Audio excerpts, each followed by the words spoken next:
hurt, because think about the Christians, okay? Do you accept Jesus Christ as your Lord and Savior? No. What did they do? They took your head off. They beheaded you if you didn't accept Jesus Christ as your Lord and Savior. See, this is reality.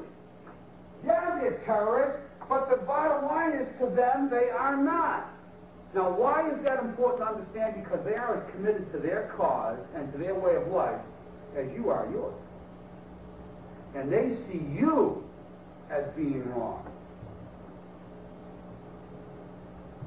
That's very different. When people are passionate about what they believe in, they become a very difficult enemy to be. Who was the first terrorist organization in the United States? Who? Founding Fathers. Founding Fathers. You mean Thomas Jefferson? Oh, yeah. You mean George Washington? Oh, yeah. Paul Revere? Yeah. These guys right here, let me ask you something. Did they try to scare people? Oh, yeah. They tried to intimidate the British. Did they use acts of violence? Your founding fathers, my founding fathers, were involved in acts of terrorism against British officials because they systematically had British officials assassinated. Assassinated. The guys who we call our founding fathers, George Washington, Mr. Honest, who cut down a cherry tree and admitted it, is the same guy who signed death orders, if you will, on members of the British government, the British Crown, who they wanted to eliminate because politically they had influence in certain pockets of the United States, at that time the 13 colonies, and they wanted to divide and conquer. They may get a whole lot of civilians, and hey, I'm going to be honest with you, okay? If they killed 10,000 civilians tomorrow with a biological agent, that's too bad for them.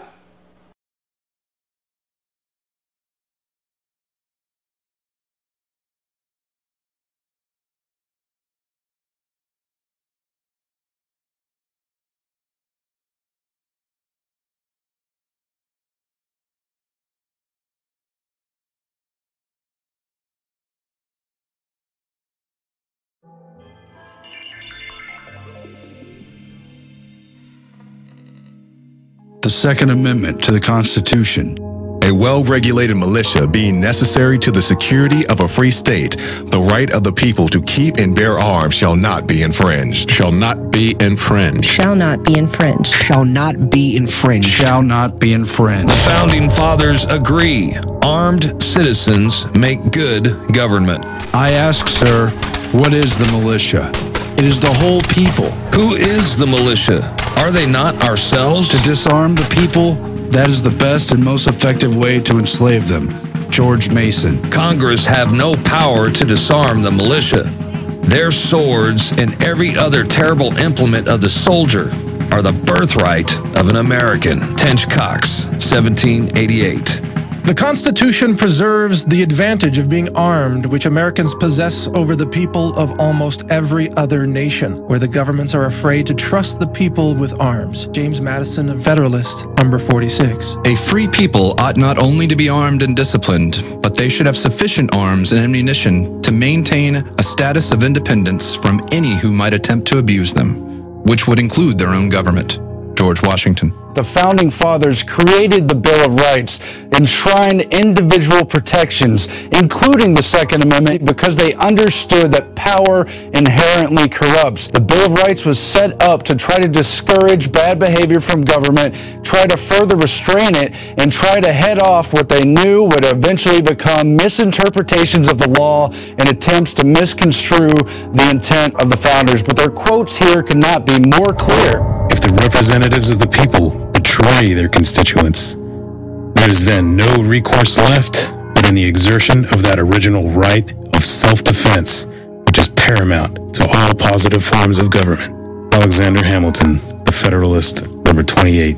Are we at last brought to such a humiliating and debasing degradation that we cannot be trusted with arms for our own defense? Patrick Henry. The Constitution shall never be construed to authorize Congress to prevent the people of the United States, who are peaceable citizens, from keeping their own arms. Samuel Adams. The right of citizens to bear arms is just one more guarantee against arbitrary government, one more safeguard against the tyranny which now appears remote in America, but which historically has proved to be always possible. Hubert Humphrey, 1960. When governments fear the people, there is liberty. When the people fear the government, there is tyranny. The strongest reason for the people to retain the right to keep and bear arms is, as a last resort, to protect themselves against tyranny and government. Thomas Jefferson. The best we can hope for concerning the people at large is that they be properly armed. Alexander Hamilton. The very atmosphere of firearms anywhere and everywhere restrains evil interference. They deserve a place of honor with all that is good. George Washington. Arms discourage and keep the invader and plunderer in awe, and preserve order in the world as well as property. Horrid mischief would ensue were the law-abiding deprived of the use of them. Thomas Paine. To preserve liberty, it is essential that the whole body of the people always possess arms and be taught alike, especially when young, how to use them. Richard Henry Lee, 1778. A free people claim their rights as derived from the laws of nature and not as a gift of their chief magistrate. Thomas Jefferson. Our Second Amendment, our free speech are gifts from God, but the fact that they were pointed out, highlighted, enumerated, and strengthened in the Bill of Rights and Constitution is our birthright. You don't have to like guns. You don't have to like the Second Amendment to fight for it, to stand up for it. If we let it slip away, we're going to lose everything from free speech on down. That light will be dimmed if we allow them to encroach on the Second Amendment. Guard with jealous attention the public liberty. Suspect everyone who approaches that jewel. Unfortunately, nothing will preserve it but downright force. Wherever you give up that force, you are ruined. The great object is that every man be armed. Everyone who is able might have a gun. Patrick Henry. Dictators and disarmed populations go together. The most foolish mistake we can possibly make would be to allow the subject races to possess arms. History shows that all conquerors who have allowed their subject races to carry arms have prepared their own downfall by doing so. Adolf Hitler, April 1942. Before a standing army can rule, the people must be disarmed, as they are in almost every kingdom in Europe. Noah Webster. Death solves all problems. No man, no problem. Joseph Stalin. In earlier times, it was easier to control 1 million people than to physically kill 1 million people. Today, it is infinitely easier to kill 1 million people than to control 1 million people. Zygmunt Brzezinski. If the opposition disarms, well and good. If it refuses to disarm, we shall disarm it ourselves. Joseph Stalin. One death is a tragedy. 1 million is a statistic.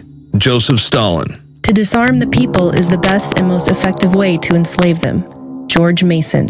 And tyranny always follows disarmed populations. It's the history of democide. It's what naturally happens when power is too concentrated in one man, in one centralized government, in one tyrannical system, as we now see worldwide. We were supposed to set up checks and balances in an attempt to create better government.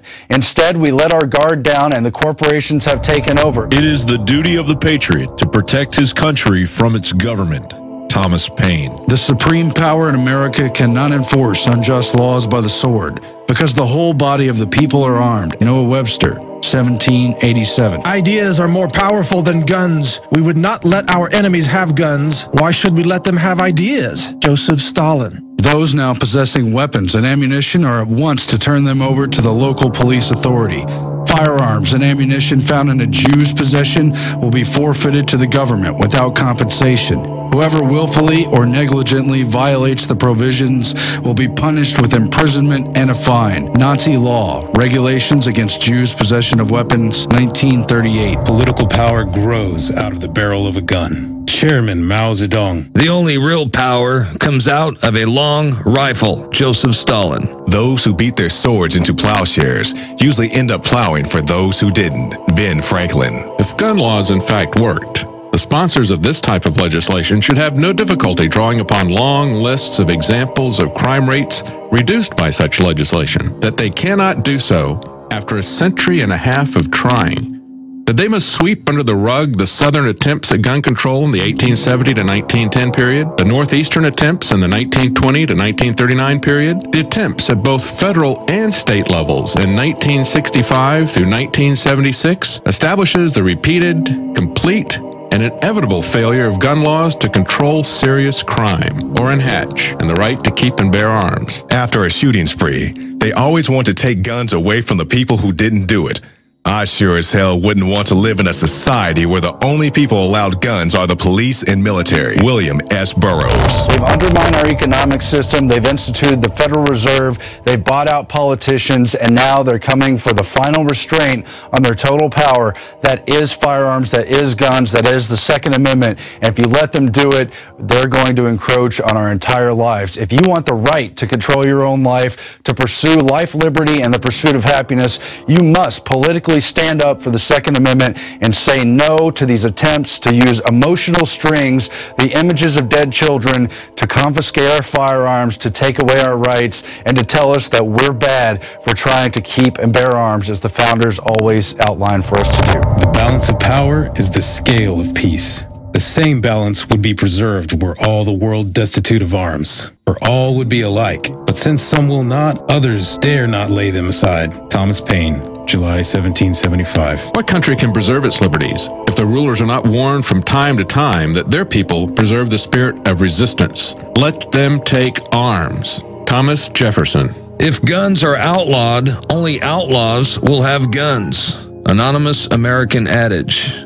The right of the people to keep and bear arms shall not be infringed. A well-regulated militia composed of the people trained to arms is the best and most natural defense of a free country.